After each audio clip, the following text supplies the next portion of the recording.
Halo, selamat pagi semuanya. Selamat bertemu kembali di kuliah spiritual. Nggak tahu sudah edisi yang keberapa, seperti biasa. Eh, Keadaan sekarang sudah eh, berubah dibandingkan dengan keadaan pada umumnya seperti biasa. Karena adanya virus corona membuat aktivitas harus semuanya dilakukan di rumah. Oke, tidak apa-apa karena mungkin ini akan segera berlalu, tapi kita nggak ada yang tahu juga. Pemerintah sudah mengupayakan hal-hal yang maksimal mungkin untuk mengembalikan kita ke dalam kondisi yang normal seperti sebelumnya. Oke, sampai kapan corona ini berlangsung kita nggak tahu. Tapi yang penting kita enjoy aja, kita nggak perlu panik. Kita ikutin aja apa yang diperintahkan oleh pemerintah. Kalau memang harus stay at home, ya stay at home. Oke, enjoy aja. Mari kita lanjutkan sekarang pembahasan kita. Nah, di video kali ini kita akan membahas hal yang simple-simple aja, nggak terlalu berpikir yang berat-berat, tapi ini adalah dasar kita untuk dijadikan pembelajaran kita. Oke? Nah, di video kali ini adalah kita akan membahas tentang bagaimana caranya mencapai impian kita atau mencapai goal kita. Topik yang sangat menarik, topik yang sangat umum sebenarnya, tetapi banyak dari antara kita yang tersesat ya, atau bukan tersesat tapi justru malah semakin kacau ketika kita memutuskan untuk mencapai satu goal tertentu. Saya adalah salah satunya. Jadi saya adalah orang yang paling anti untuk membuat suatu goal. Ya, karena apa? Karena saya berpikir saya sudah berkali-kali membuat goal, tapi ternyata goal saya justru malah semakin jauh, semakin nggak kesampaian. Tetapi kalau saya biarkan itu let it flow aja, ya let it flow, itu justru malah banyak yang kesampaian. Nah, aneh kan? Tapi kita akan membahas itu, ya. Jadi kita akan membahas berbagai macam pertanyaan-pertanyaan karena kita bukan cuma membahas teori tapi kita juga harus praktikal. Apakah teori ini bisa kita praktekkan dalam keseharian kita? Oke. Nah, kenapa sih kita ini kenapa sih kita ini harus membuat goal? Ya, itu kita mulai dari sana dulu. Kenapa kita harus membuat goal? Oh, saya lupa menghapus papan tulis saya. Oke, it's okay. Jadi saya mau ke atas aja. It's okay. Ya, jadi kenapa kita harus membuat goal? Karena pada dasarnya, kenapa kita membuat goal? Pada dasarnya karena kita saat ini, ya kalau kita sekarang kita sebut sebagai keadaan saat ini. Karena sebenarnya keadaan saat ini, kita asumsikan bahwa keadaan saat ini tidak baik. Betul, contoh yang paling gampang kalau kita lihat ini adalah situasinya sekarang, uangnya nggak ada, ya. Dan kemudian kita punya goal kita apa? Goal kita ini adalah uang kita banyak, uang kita berlimpah, kita abundance. Yang tadinya dompetnya kosong, sekarang dompetnya jadi banyak duit. Nah, inilah asal mula kenapa terjadinya goal, ya. Jadi hampir semua goal itu dilandaskan oleh suatu keadaan atau suatu ketidakpuasan dengan keadaan saat ini. Oke, itu dulu prinsipnya yang paling simple. Anda mau suka ataupun Anda nggak suka. Karena itu kalau Anda sudah cukup puas dengan goal dengan cukup puas dengan keadaan yang sekarang ini, maka mungkin Anda tidak akan mungkin punya goal lagi. Dicatat dulu, dipikirkan dulu, direnungkan dulu. Oke, saya ulang lagi. Kalau misalkan kenapa sih bisa munculnya goal? Karena goal ini bisa muncul karena kita tidak puas tidak bisa menerima keadaan yang sekarang, dan kita berharap ada satu keadaan lain yang lebih bagus dibandingkan dengan keadaan yang sekarang. Jadi kalau kita lihat sekarang keadaan sekarang ini kita nggak punya duit, maka goal kita adalah kita punya duit. Jadi kalau ketika kita belajar teorinya bahwa dikatakan bahwa semua goal itu keinginan Desire itu asalnya dari apa? Dari lack of abundance kan? Betul? Jadi intinya adalah goal atau keinginan itu didasarkan kenapa bisa muncul karena Anda tidak abundance. Karena kalau sudah Anda abundance, artinya sekarang saya abundance uang, abundance money. Saya merasa hidup saya sudah cukup, maka saya nggak punya goal lagi yang berkaitan dengan uang. Mungkin goal saya ada yang lain lagi. Mungkin saya pengen punya pacar, mungkin saya pengen punya teman baik, mungkin saya pengen punya orang yang setia, macam-macam. Tapi apapun goal Anda, itu pasti sektor yang paling ada kekurangan. Betul? Oke. Nah, sekarang kita udah tahu itu. Kita nggak mau menjudgment apakah itu baik atau buruk. Ya, kalau Anda belajar spiritual yang ekstrim, Anda langsung mengatakan bahwa wah, itu pasti kerjanya ego. Itu tidak abundant sama dengan tidak bersyukur. Berarti Anda jelek. No. Kita nggak berpikir tentang baik dan buruk. Ya, punya goal itu ya boleh baik, punya goal juga boleh buruk. Jadi baik dan buruk itu hanya persepsi dan kita tidak membahas itu. Ya, jadi sekarang bagaimana kita mengubah keadaan itu yang paling penting. Bagaimana mengubah kita dari situasi yang sekarang menuju situasi yang kita inginkan. Ini tantangan terberatnya. Berat. Kenapa berat? Karena situasi yang sekarang ini adalah satu situasi yang sudah kita ketahui. Sedangkan situasi yang kita inginkan adalah situasi yang tidak kita ketahui. Berat. Kenapa dikatakan berat? Karena pikiran kita lebih suka pada satu hal yang sudah dia ketahui dibandingkan dengan satu hal yang tidak dia ketahui. Catat. Ya, paham ya? Jadi kalau sekarang Anda situasinya nggak punya duit, maka menjadi bangkrut, kemudian dihina karena nggak punya duit, terus kemudian apa lagi? Mau beli barang nggak bisa, apa-apa harus hemat, semuanya beli-beli lihat harga. Itu adalah pengalaman yang sudah Anda ketahui. Dan itu lebih mudah untuk di-experience-kan, untuk dialami dibandingkan dengan apa yang tidak Anda ketahui. Contoh misalkan Anda sekarang tidak punya uang, Anda kepingin punya uang. Nah, Anda ingin punya uang misalkan dalam jumlah 1 miliar misalkan. Tetapi dalam pikiran Anda tidak pernah punya pengalaman punya duit 1 miliar. Apa yang terjadi? Yang terjadi adalah pikiran Anda akan sulit sekali untuk experience itu. Mana yang lebih gampang Anda alami? Mana yang lebih gampang Anda cari datanya? Data yang bangkrut, nggak punya duit, atau data yang berlimpah uang? Yang paling gampang adalah data yang tidak punya uang. Kenapa? Karena itulah keadaan sekarang. Itulah current situation. Itulah yang terjadi sekarang. Yang terjadi sekarang adalah Anda tidak punya uang. Karena itulah lebih gampang mengakses itu. Lebih gampang mengalami itu dibandingkan dengan data ketika Anda punya duit. Paham? Karena itulah cetak goal. Karena itu mewujudkan goal itu sulit.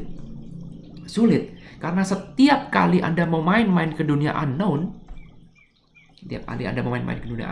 pikiran akan menarik Anda kembali lagi ke sini, betul? Inilah kita sebut dengan data. Data itu adalah satu hal yang sudah Anda ketahui. Ya, ketika Anda bermain-main dengan suatu hal yang unknown, pikiran Anda akan menarik Anda pada suatu hal yang sudah Anda ketahui. Dan memang itu lebih mudah. Oke? Karena itulah fokus kita lebih mudah kepada apa yang tidak kita mau dibandingkan dengan apa yang kita mau. Dicatat. Fokus kita lebih mudah dibandingkan dengan fokus pada apa yang tidak kita mau dibandingkan dengan apa yang kita mau. Kenapa? Karena apa yang kita mau sulit kita alamin. Karena itu ada zona di mana zonanya unknown. Sampai sini dulu bisa dipahami? Skemanya seperti itu. Kenapa sih kalau kita cetak gol atau mencapai gol itu sulitnya minta ampun? Padahal kita sudah bekerja keras, padahal kita sudah afirmasi, padahal kita sudah menulis ini, menulis itu dan segala macam. Kita sudah lakukan semuanya, tapi kok ya masih susah. Gol itu semakin kita kejar semakin jauh. Kenapa? Karena fokus kita, perhatikan kata fokus, karena fokus kita itu lebih banyak ke satu hal yang sudah kita ketahui dibandingkan dengan hal yang tidak kita ketahui. Oke? Nah, sekarang fokus itu, apapun yang Anda fokuskan akan terbentuk suatu energi. Betul? Akan satu energi. Nah, sekarang kalau misalkan kita fokusnya lebih banyak kepada apa yang tidak kita mau, maka apa yang tidak kita mau akan banyak datang dalam hidup kita. Lebih sering dibandingkan dengan apa yang kita mau. Saya ulangi lagi.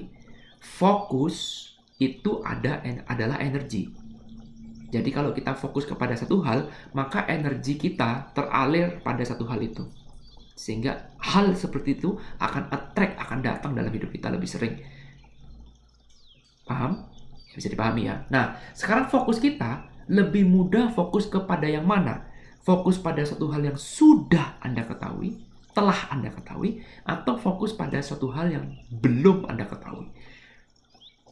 Fokus yang sudah pernah Anda alami, atau fokus pada hal yang belum pernah Anda alami. Mana yang lebih gampang? Lebih gampang fokus pada hal yang sudah Anda ketahui, sudah pernah Anda alami. Karena itulah, fokus kita lebih sering kepada satu hal yang tidak kita inginkan dibandingkan dengan apa yang kita inginkan. Misalkan sekarang, Anda tidak kepingin punya dompet yang kosong. Saya kepinginnya punya dompet yang berisi gambar itu. Oke? Nah, sekarang dompetnya aja memang tiap hari seringnya kosong. Itu yang kita lihat, itu yang kita percaya, itu yang kita experience setiap hari. Mata kita melihat dompet kita kosong. Kemana nih uang? Tapi kita disuruh membayangkan dompet kita seperti itu. Bayangan itu hanya ada di gambar. Oke? Sementara kita tidak pernah experience it. Gambar itu akan bisa masuk ke dalam otak manusia, ditangkap sebagai satu kebenaran kalau kita pernah mengalami itu. Tetapi kalau kita tidak pernah mengalami itu, seberapapun Anda sering melihat gambar itu, maka keadaan Anda tidak akan pernah berubah. Yang ada malah makin parah. Itulah yang saya alamin, itulah yang terjadi pada diri saya. Semakin saya punya impian, berarti semakin saya berteriak kepada alam semesta, memvibrasikan bahwa sebenarnya saya nggak punya barang itu, dan saya semakin jauh dari barang itu, karena semakin saya berteriak-teriak, berafirmasi tentang impian saya, semakin saya terjerumus dalam keadaan saya. Karena semakin saya berteriak, berarti semakin mengiyakan, semakin mengamini bahwa saat ini saya jauh sekali dari mimpi itu. Semakin keras saya ngomong, semakin jauh saya dari mimpi itu. Karena apa? Kalau Anda semakin keras ngomong, berarti itu menandakan bahwa Anda semakin gak punya. Oke? Sudah sering saya bahas, mari kita bahas tentang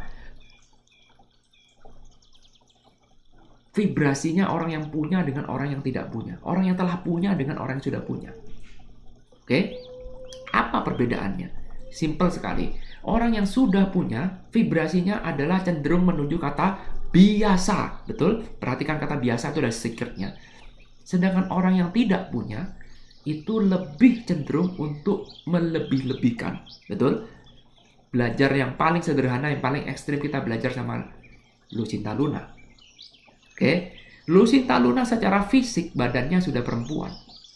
Tetapi secara psikologis dia masih meragukan dirinya bahwa dia ada perempuan. Buktinya apa? Buktinya dia masih butuh pengakuan bahwa dia adalah seorang perempuan. Bagi orang yang telah perempuan, apa pentingnya sebuah pengakuan? Contoh sederhana, sekarang saya laki-laki. Saya nggak meragukan diri saya laki-laki. Lalu kemudian ada orang mempertanyakan, apakah kamu laki-laki? Saya akan jawab, iya saya laki-laki. Kemudian orang itu meragukan saya, ya saya bodoh amat. Saya nggak perlu menunjukkan kelamin saya misalkan. Saya nggak perlu menunjukkan akte kelahiran saya. Ngapain ini? Saya nggak perlu seperti Lucinta Luna misalkan, membuat suatu tindakan misalkan, saya datang bulan misalkan. Orang perempuan yang datang bulan itu suatu keadaan yang biasa bagi seorang perempuan yang sudah dewasa, yang sudah mature. Nggak ada seorang pun perempuan itu memamerkan, mohon maaf, pembalutnya. di depan orang banyak hanya untuk menunjukkan bahwa sekarang dia lagi datang bulan. Nggak ada.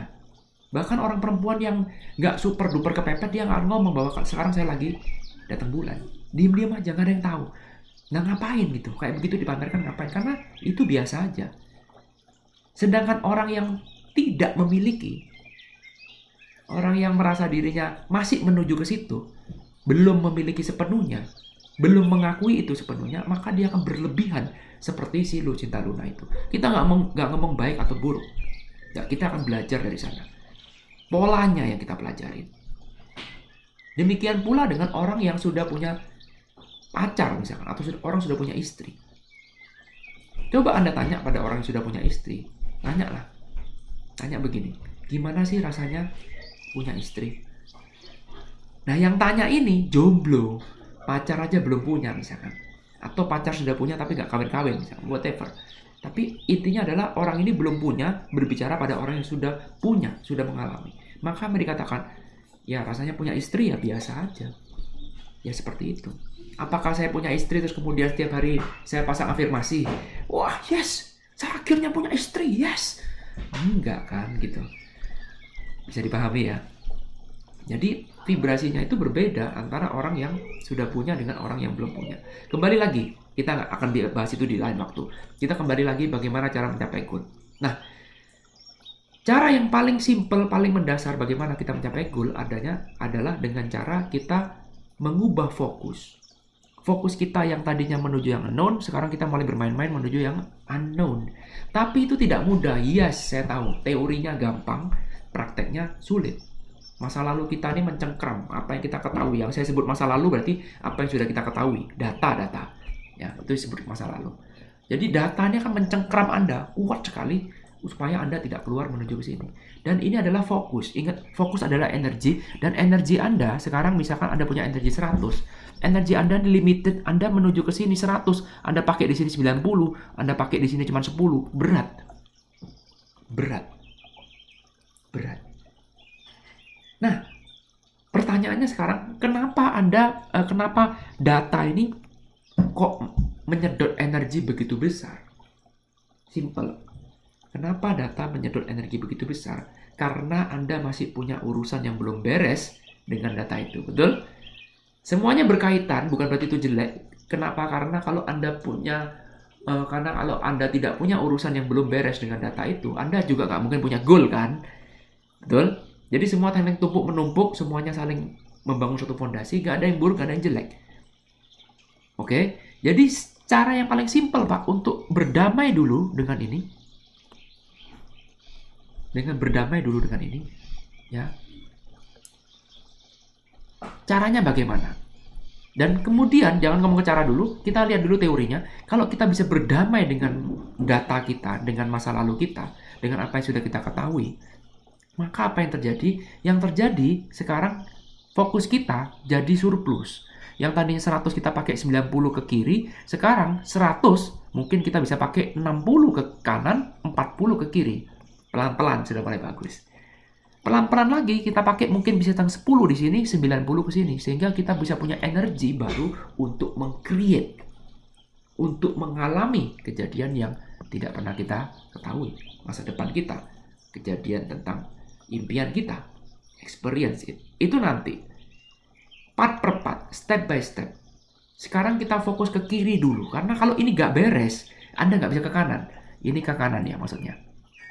Anda gak bisa ke goal Anda kalau yang kiri ini belum beres. Bisa dipahami? Ya, jadi bagaimana cara membereskan bagaimana cara membereskan masa lalu kita ini, data kita ini, apa yang sudah kita ketahui ini, supaya energinya bisa kita manfaatkan secara maksimal.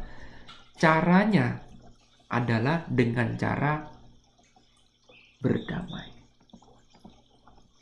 Berdamai dengan masa lalu kita, dengan apa yang kita alami saat ini. Berdamai itu artinya apa sih?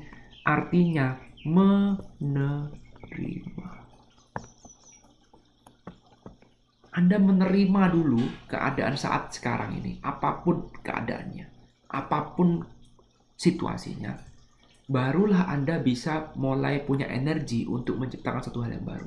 Jadi tahap pertama adalah Anda harus menerima dulu. Kalau Anda masih belum menerima, masih di dalam diri ini masih banyak kekecewaan, masih banyak emosi yang terpendam, emosi negatif, masih banyak kemarahan dan dendam yang belum Anda bereskan, maka apa yang terjadi? Anda semakin tidak menerima keadaan sekarang, maka keadaan sekarang akan menjadi semakin mencengkram Anda, semakin menghalangi Anda untuk menjadi pribadi Anda yang baru. Bisa dipahami ya? Jadi Anda harus menerima dulu keadaan sekarang. Itu satu-satunya jalan, satu-satunya cara. Acceptance, totally menerima seburuk apapun keadaan. Sadarkah Anda bahwa semakin Anda tidak menerima, semakin Anda akan tertarik, semakin Anda akan tenggelam ke dalam apa yang Anda tolak. Itu ada pepatah mengatakan, the more you resist, it persists. Kalau sekarang kita ngomong the more you resist itu menolak, semakin banyak kamu menolak, semakin banyak kamu memberikan energi pada apa yang kamu tolak. Dan itulah yang akan datang. Sudah saya alamin berkali-kali. Saya menolak A, saya nggak mau mengatakan itu. Oke, saya akan menolak A. Saya pikir ketika saya sudah menjauh dari Indonesia, saya akan berpikir masalah A ini akan beres. Nggak mungkin datang lagi dalam hidup saya. Nah, ternyata masalah itu tetap muncul, cuman topengnya aja yang ganti, perannya aja yang ganti. Meskipun saya lagi sudah di Amerika, yang sudah jaraknya ratusan ribu kilometer dari tanah air saya. Jadi artinya, kalau Anda belum beres dengan masa lalu itu, belum berdamai dengan masa lalu itu, dengan data itu, maka kemanapun Anda pergi, Anda akan selalu dibayangi dengan ini. Mungkin kalau saya pindah ke planet Mars, mungkin masalah ini tetap muncul. Entah dalam wujud alien, dalam wujud apapun, whatever. Jangankan cuma di Amerika, nothing. Ini sudah saya alami. Lalu bagaimana caranya supaya saya bisa masalah ini nggak muncul itu terus? Caranya ada dengan cara berdamai. Dengan cara saya mau menerima itu apa adanya. Yes, memang seperti itulah sudah keadaan saya. Saya menerima itu apa adanya. Masalah keuangan misalkan. Sama juga. Ini bisa macam-macam. Bisa A, B, C, D, F, G. Termasuk juga masalah keuangan. Termasuk juga masalah perjodohan. Termasuk juga masalah keluarga dan segala macam. Coba deh lihat. Dr. Hewlett mengatakan apa. Yang namanya problem itu adalah data yang berulang. Itu aja. Kenapa berulang? Karena Anda belum beres. Dikatakan belum beres artinya Anda belum berdamai. Dikatakan Anda belum berdamai artinya Anda masih belum nerima. That's it. Simple kan? Tadi kita bicara tentang Dr. Hewlett. Sekarang kita juga berbicara lalu bagaimana cara teknik menerima dengan mudah. Yaitu paling gampang adalah Anda dengan menggunakan Ho'oponopono. Betul? Balik-balik lagi Ho'oponopono. Betul? Teknik Ho'oponopono adalah teknik yang paling mudah, yang paling efisien untuk Anda bisa menerima. That's it. Dan ini penting. Kita belajar tentang jurus letting go dari Stephen Hawking. Dari siapa? David Hawking. Bener ya? Iya. Power and Force. Ya, kemudian kita belajar tentang ini, tentang itu. Kita belajar tentang apa lagi? Aliran-aliran lain. Ya, tentang aliran ini, aliran itu, aliran ini, aliran itu. Tujuannya adalah kita menerima. Tapi itu nggak cukup. Setelah Anda menerima, Anda harus move on. Anda pindah menjadi pribadi Anda yang baru. Tapi menurut teorinya, Ho'oponopono mengatakan cukup kamu letting go aja. Cukup kamu cleansing. Maka apa yang terjadi? Yang terbaik versimu akan datang dengan sendirinya. Yes. Cleansing.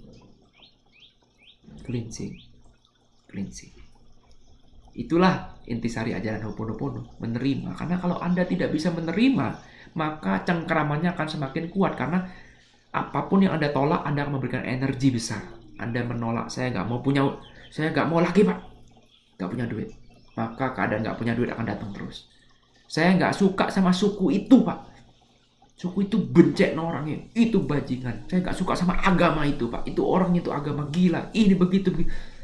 Saya nggak suka sama si A, nggak suka sama si B, nggak suka sama si C. Maka orang-orang yang seperti si A dan si B dan si C akan datang terus. Maka orang-orang yang dengan agama yang Anda benci, dengan suku yang Anda benci akan datang terus menghantui hidup Anda. Tinggal mukanya aja yang berganti, ceritanya sama saja. Betul? Bagi Anda yang sudah pernah merenung, bagi Anda yang sudah pernah meditasi, pasti sudah tahu seperti ini. Ternyata hidup kita cuma muter-muter, ya gitu-gitu aja.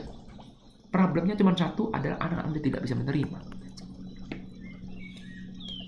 Ketika Anda sudah bisa menerima keadaan saat ini, itulah rahasianya. Menerima keadaan seperti saat ini dengan apa adanya. Mau seburuk apapun, mau sebaik apapun keadaan sekarang, ketika Anda bisa menerima, it means that okay, that's it. Sudah selesai. Nggak ada lagi perlawanan, ya saya menerima diri apa adanya. Kata menerima ini yang menjadikan proses ketika kita juga mengejar impian. Karena mengejar impian itu bukan satu hal yang instan, tapi satu perlu proses. Building trust, bukan building belief. Ya, kita main trust. Setiap hari kita trust.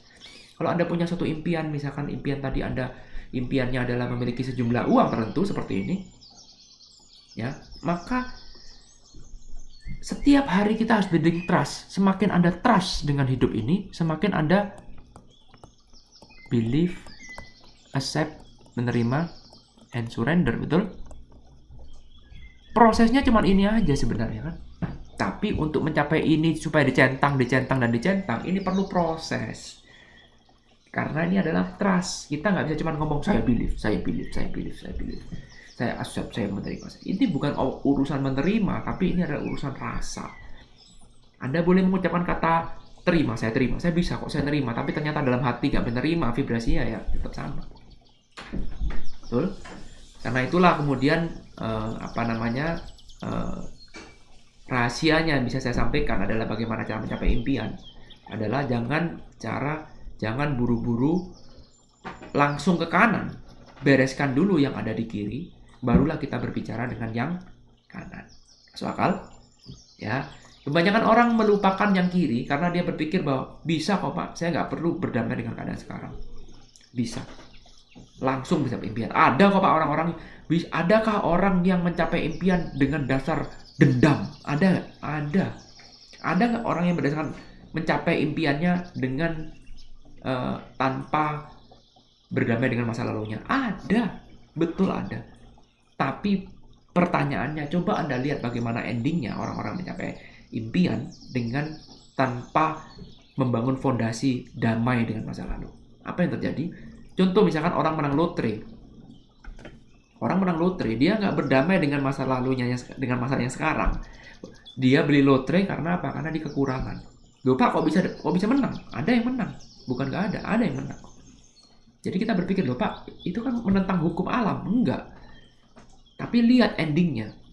Lihat endingnya. Ketika dia rekening di banknya misalkan cuman $100, $200. Tiba-tiba sekarang menang lotre di Amerika, paling minim 40 juta US dollar, paling minim. Katakanlah dia menang 100 juta US dollar. Rekening di bank adanya cuma 100-200 dolar, sekarang tiba-tiba ada 100 juta US dollar. Maka apa yang terjadi? Yang terjadi 5 tahun kemudian adalah dia kembali miskin, bahkan lebih parah. Kenapa begitu? Karena dia tetap tercengkram oleh situasi yang belum beres. Dia akan terus dicengkram, dihantui meskipun sekarang uangnya sudah 100 juta US dollar. Jadi selain karena dia tidak punya pengetahuan finansial, kalau kita ngomong di kelas finansial, kita akan berbicara kenapa orang main judi, orang menang lotre bisa kembali miskin karena dia tidak punya pengetahuan finansial. Iya, di kelas finansial, tapi di kelas spiritual kita menjawab karena dia tetap terjebak oleh masa lalunya. Dia akan terjebak oleh masa lalunya, dia tetap berpikir bahwa dirinya masih miskin, alam bawah sadarnya. Meskipun sekarang dia bisa beli segalanya. Ya, sejenak 5 tahun dia bisa tinggal di hotel mewah, dia bisa punya helikopter, dia bisa punya ini. Tetapi deep down inside, subconsciousnya terbilang kamu orang miskin. Buktinya apa? Buktinya dia tetap bertingkah laku seperti orang miskin yang selalu kekurangan dan dia tidak pernah punya mental untuk jadi orang kaya karena dia tidak pernah experience it before. Itu zona yang unknown. Dia nggak tahu caranya jadi orang kaya. Dia nggak tahu bahwa ketika dia punya banyak duit akan banyak godaan-godaan dari para penipu-penipu misalkan. Meskipun secara langsung maupun secara tidak langsung. Dia nggak tahu arti utang. Ketika bank memberikan utang pinjaman dalam jumlah besar, oh ini kesempatan. Dia nggak tahu cara make money bagaimana. Karena mentalnya masih mental orang miskin. Dia berpikir bahwa ya gue dulu bekerja. Nah kan nggak mungkin kan dia mau punya uang 100 juta kemudian uangnya diinvestasikan dan dia bekerja seperti biasa, kan nggak mungkin. Kecil kemungkinan. Nah karena itulah dia kembali lagi terjebak oleh current situation sehingga 5 tahun itu akan kembali. Tahun itu tidak ada arti bagi semesta ini. Bisa jadi kembalinya 5 tahun lagi, bisa jadi kembali 10 tahun lagi. Intinya cuma muter-muter aja. Ya balik kiri mana? Balik jadi orang miskin lagi. Karena itulah sekarang, mumpung kita masih punya kesempatan seperti ini, ya sisi positif dari corona ini tetap ada. Sisi negatif udah kita nggak kurang-kurang ngomongnya. Kalau Anda lihat sisi negatif ini, Anda boleh baca berita, baca koran. Karena apa? Media itu lebih menjual bad news daripada good news. Bad news itu lebih laku. Karena itu Anda harus punya pembalance. Kalau Anda mau lihat bad newsnya dari corona, bacalah koran.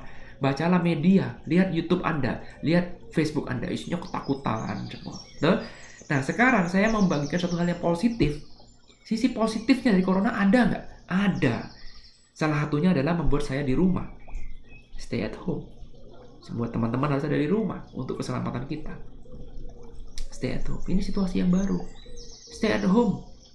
Kita gunakan ini untuk satu hal yang positif, karena energi itu kan kekal. Kalau kita ngomong sifatnya energi adalah satu hal yang kekal, nggak bisa kita ciptakan, nggak bisa kita musnahkan, betul? Nah sekarang kalau misalkan kita lempar bola, ya kena tembok, bola itu akan kembali lagi.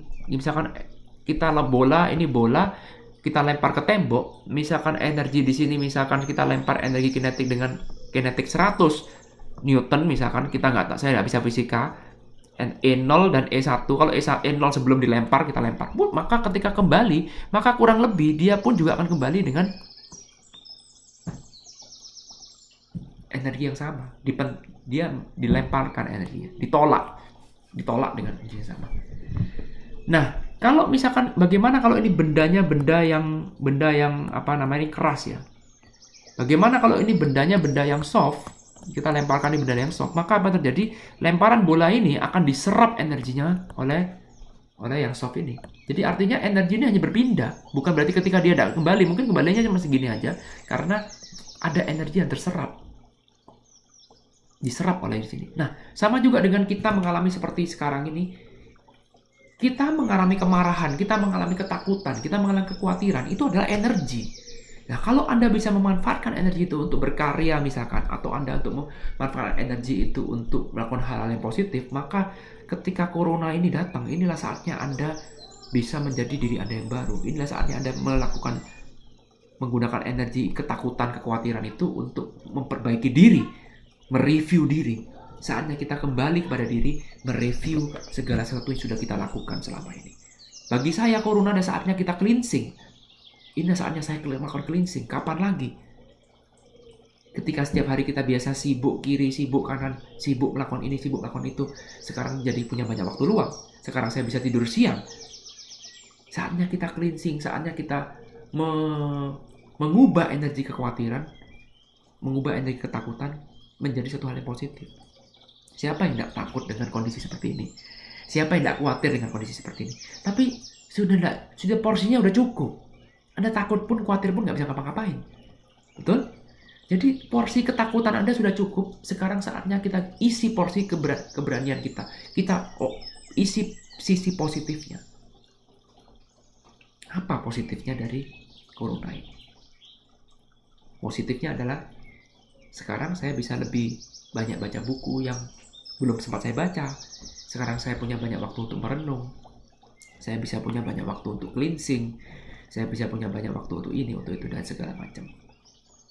Ya, jadi bagi teman-teman semuanya, tetap semangat, nggak apa-apa di rumah. Kita arahkan, kita ubah, jangan terpengaruh oleh media, jangan terpengaruh oleh berita ini dan berita itu. Balancekan diri. Sekarang kalau memang kita harus stay at home, cari kegiatan positif apa yang bisa kita lakukan selain mengeluh. Selain ngomel-ngomel pemerintah nggak bisa kerja, selain ngomel-ngomel karena rupiah sudah melemah, selain ngomel-ngomel karena IHSG sudah mulai turun, selain cuma sekedar sambat menceritakan tentang masa depan kita yang suram, kenapa tidak kita berbicara satu hal yang positif untuk mengimbangi lah, membalanskan supaya kita nggak terlalu takut atau kita membuang rasa takut kita, mengarahkan ke hal-hal yang positif. Oke, saya rasa udah cukup. Poinnya adalah Anda harus berdamai, dan ini adalah timing yang tepat Anda untuk berdamai. Nggak peduli apapun goal Anda, nanti urusan belakang. Yang penting sekarang, ayo kita berdamai dulu dengan keadaan kita. Saatnya kita merenung, saatnya kita mengakui apapun keadaan kita sekarang, separah apapun, seburuk apapun keadaan kita sekarang. Kita mengakui dan kita menerima itu semua dengan lapang dada. Kita berdamai dan menerima. Gunakan cara apapun, metode bisa Anda gunakan. Kalau saya lebih banyak menggunakan Ho'oponopono, yes, betul. Ini kan saya mengucapkan kalimat-kalimat Ho'oponopono karena saya melakukan seperti saya mendoakan hal yang tidak saya sukai, seperti saya mendoakan orang-orang yang tidak saya sukai untuk arah lebih baik, dan itu menimbulkan rasa plong yang sangat luar biasa daripada terus memelihara kebencian yang tidak ada ujungnya. Oke, lakukan itu terus-menerus sehingga makin kuat Anda menerima masa lalu atau masa sekarang ini dengan apa adanya, maka cengkeraman masa lalu ini akan makin longgar, dan disitulah Anda mulai pelan-pelan mengarahkan energi kepada suatu hal yang tidak Anda ketahui, suatu hal yang Anda inginkan. Mulailah Anda akan membiasakan. Itu adalah materi kita selanjutnya. Ya, pastikan Anda sudah menguasai ini dulu, pastikan Anda melakukan ini dulu, pastikan Anda berdamai dulu dengan diri Anda. Dan kebetulan sekarang timingnya pas karena Anda kena virus corona, harus stay at home lebih sering. Setelah itu sudah lakukan, barulah kita akan berpikir tentang goal kita. Baru kita berpikir untuk mengubah masa depan kita menjadi lebih baik, supaya tidak berulang dari masa lalu kita. Oke, good. Jadi rahasianya adalah Anda harus berdamai dengan masa lalu Anda. That's it. Simple, but powerful. Saking simpelnya sampai orang banyak lupa bahwa untuk mencapai impian, Anda harus berdamai dulu dengan keadaan sekarang. Tidak bisa di impian itu dikejar berdasarkan kemarahan Anda dengan keadaan sekarang, berdasarkan rasa tidak terima Anda dengan keadaan sekarang. Enggak. Kalau Anda membangun fondasi seperti itu mengejar mimpi, maka siap-siaplah biarpun impian itu bisa tercapai, Anda akan hancur karena impian itu sendiri. Sudah banyak pengalamannya. Karena itu lebih baik, yuk kita sambil menikmati menjemput impian kita, apapun itu, kita bangun fondasinya dulu. Fondasinya apa? Fondasinya adalah love. Fondasinya adalah kasih. Fondasinya adalah cinta. Fondasinya adalah higher consciousness. Power and force, ingat, fondasinya adalah zona power. Mainkan diri Anda, bawa kesadaran Anda menuju ke zona power ketika Anda mendesain ini. Ketika Anda berada di zona power, nggak ada lagi rasa benci, nggak ada lagi rasa bersalah, tidak ada lagi rasa kemarahan. Ya, Anda baca sendirilah, force and power. Oke? Saya rasa sudah cukup. Terima kasih teman-teman sudah menonton video ini sampai habis. Silakan Anda ulang-ulang video ini. Kalau memang masih belum paham, Anda masih bisa bertanya di kolom komentar dan semuanya pasti akan saya jawab. Oke, mari kita sama-sama aman, sama-sama berdoa. Semoga yang terbaik yang terjadi. Kita nggak berdoa untuk keadaan ini cepat kembali. Itu sepertinya kita egois banget. Ya, bahwa kalau kita kena nggak enak sedikit langsung maunya cepat berlalu. Tapi kita enjoy aja. Let it flow. Let it flow. Ya, apapun yang terjadi, semoga yang terbaik. Itulah yang terjadi. Itulah doa yang paling bijak. Kita nggak pernah memaksakan alam untuk memenuhi apa yang kita mau. Ya, karena itu gunakanlah timing kita sebaik-baiknya untuk kebaikan kita. Namaste semuanya. Terima kasih. Thank you. I love you. Sampai ketemu di video kuliah spiritual selanjutnya. Tetap semangat. Yes. Bye.